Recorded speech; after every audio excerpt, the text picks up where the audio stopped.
So I just finished reading the first two chapters of Vincent Tinto's Completing College, Rethinking Institutional Action, and I just wanted to share some notes, thoughts, and reflections on the first section of this book.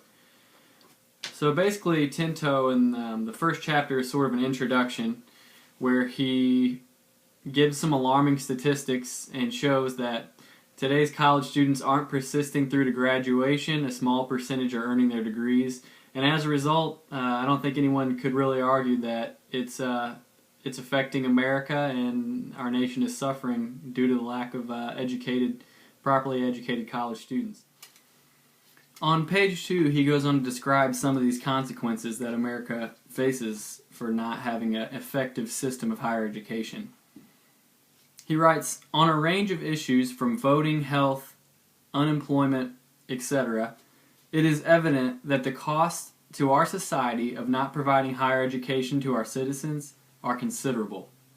I just found this quote pretty interesting because while, yes, there are costs and consequences involved with not having an effective system of higher education, at the same time, many citizens would argue that the costs of improving the system are going to be a burden as well, because taxes are going to have to be raised. Public institutions are already feeling pressure from state legislators, and these problems can just amass in different ways. Either way you look at it, it's going to be a struggle. Nonetheless, our nation has taken strides in improving the system of higher education. In fact, between the years of 1980 and 2011, access to higher education improved from 9 million students enrolled to over 20 million students. So you can see in just over 30 years, enrollment has more than doubled. At the same time, however, access to higher education, which is due in large part to the systems of community colleges with their open door policies, have not equated to completion. And that's really what Tinto harps upon in this first introductory chapter, is the fact that students are not persisting through college, and even those who do are taking much too long. Barely half of students enrolled in four-year colleges go on to earn their degree in 6 years. A large part of their attrition or dropping out is due to the experiences they have in their first year of college. Often people transfer during their first year or drop out, and for that reason Tinto really harps upon the importance of the first year and says that most institutions should dedicate many resources, a lot of advising to students who are incoming freshmen. He next goes on to talk about some of the differences in persistence rates between different demographics of students in regards to race, ethnicity, social class, etc. And he discusses how high-income students are 3 times more likely, statistically, to graduate, 3 times more likely to graduate than low-income students. And I thought, after reading this, why is that? Is that because high-income students have more time? They don't have to work a job on the side to earn enough money to pay for their college? Or is it because they have cultural capital? This cultural capital can be explained by most students who have high income are probably from a family of parents who went on to attend college, and therefore their kids know the route and the roadmap, as the term the book uses, to what it takes to get to that degree. They've heard from their parents' stories. Their parents are there to tell them and teach them, learn the ropes of what it's going to take to get to that degree at the end of your 4 years. So the latter half of this section was kind of dedicated to answering some of these questions. How can institutions promote persistence? How can they get more students to reach that degree? And I thought it was very interesting how he described that the problem is a lot of people think that researching attrition and the reasons why students drop out is the same as figuring out why they persist. And this actually isn't true. Just because you know why students drop out, this isn't in any way telling you or your institution what needs to be done to promote student success. I think to answer this question of how, Tinto would probably point to the top down and say that it's really about institutional culture, and a lot of this has to do with the structure of each organization.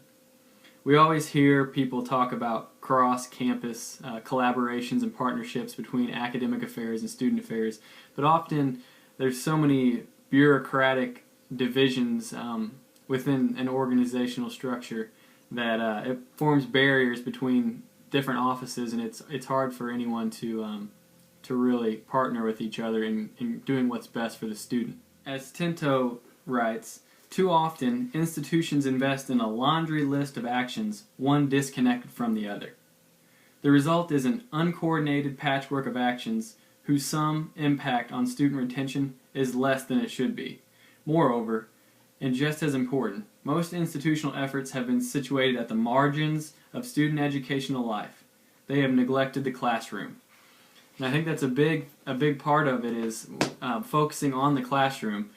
There's so many non-traditional students now, not the typical age of college students between 18 and 24 years old that are working other jobs on the side. They have kids to take care of. And really the classroom is the only environment where they're actively engaged in learning.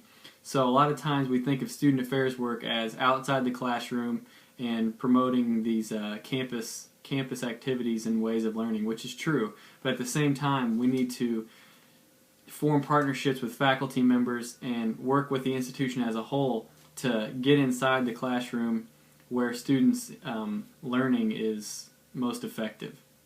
Tinto goes on to lay out a roadmap of how institutions can help their students succeed and persist to graduation. He says it's really about 4 different concepts. The first is expectations and instilling high expectations of each student. 2 is about supporting the students, which is a lot of times where we see ourselves as student affairs professionals. Assessment and feedback is very big to let students know, evaluate them, let them know what they're doing and again what they're expected to do. And finally, involvement, getting them involved in campus and academic groups, clubs, and promoting that persistence.